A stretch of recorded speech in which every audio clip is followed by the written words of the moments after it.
convince you that it is you, that it is the person that is you, but it isn't.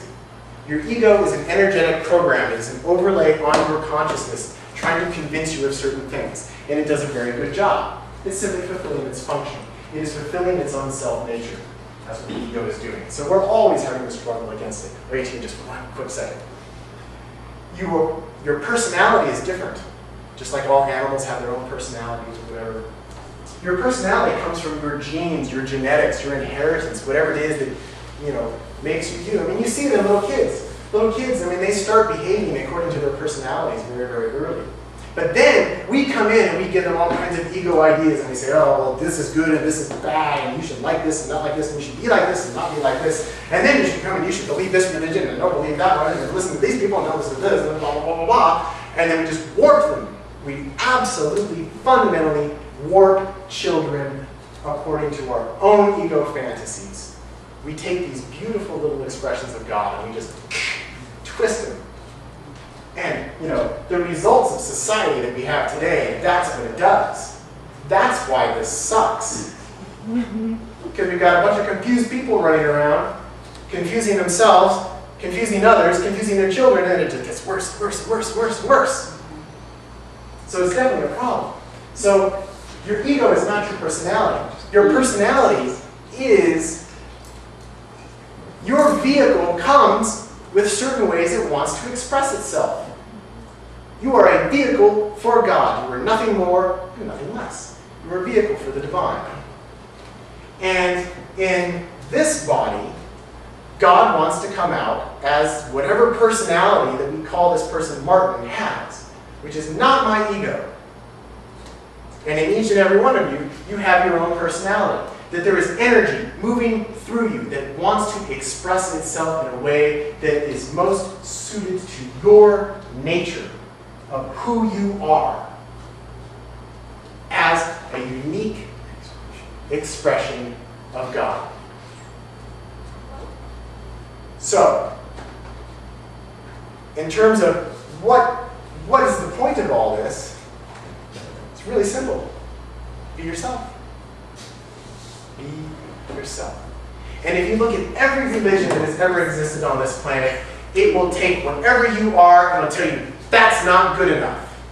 You must be something else. You must achieve some state. You must do this. You must do that. That's what they all do. And they fill you with fantasy after fantasy after fantasy.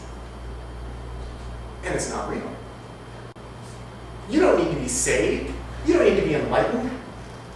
You just need to be yourself. That's all you need to do. And I guarantee you, if every single person on this planet were simply just being themselves and being true to the energy that was in their body, if they were just true to that, that's all you need to do is pay attention. What do I feel like right now? And am I being true to it? If somebody offers me a drink and I don't want it, did I say yes or did I say no? If I said yes, why did I do it? Was I trying to be nice? Was I trying to please my friend? Am I trying to gain favors? Or are you being true to the energy that's inside you? No, not so thirsty, thank you. Just be yourself. Your energy will come out naturally. You won't get into dramas with people. You will not create illusions. You will be honest with yourself and be honest with others. And then you find, I'm just walking around in a giant hall of mirrors. You're me. I'm you. We are reflecting each other. This is a mirror.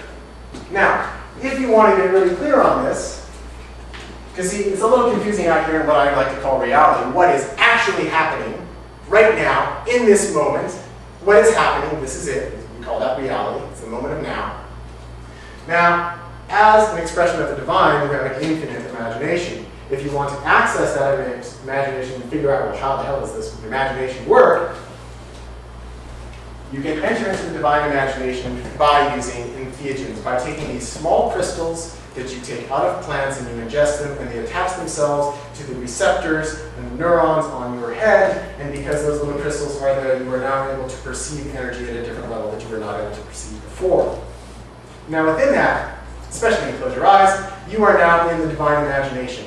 You actually are looking at yourself in your true nature as an energetic being, and that is why you see fractals, and you see patterns, and you see colors, and you see all this immense beauty. That's why you see it, because you're looking at yourself. Now, within that,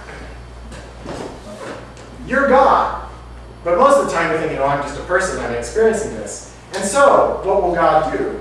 God will give you whatever it is that you can handle within that experience. And it's always about the energy that's coming through right then and there that is speaking truth to you. But you have to remember, this is the divine imagination, so it comes out in all kinds of fantastical forms. And because you actually are God, you do have access to all the information that exists within the universe. Because you are the universe. It's you. It's actually you. You're just not conscious of it. That's why they call it the universe. The universe. But you do have access to it. So let's say you take some ayahuasca and you go down in the jungle and you start studying with a shaman, and the shaman says, we're going to get to know the spirits of all these different plants. And when you take this medicine, you will see the spirits of these plants and they will communicate what to use to heal people. Are there actually any plant spirits? According to what I'm explaining here? No, of course not. There are no plant spirits. You already are those plants. Why do you need a spirit to tell you about them?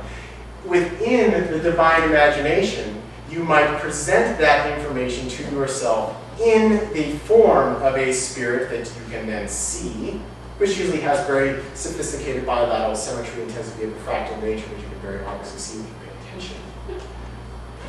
But it's just you.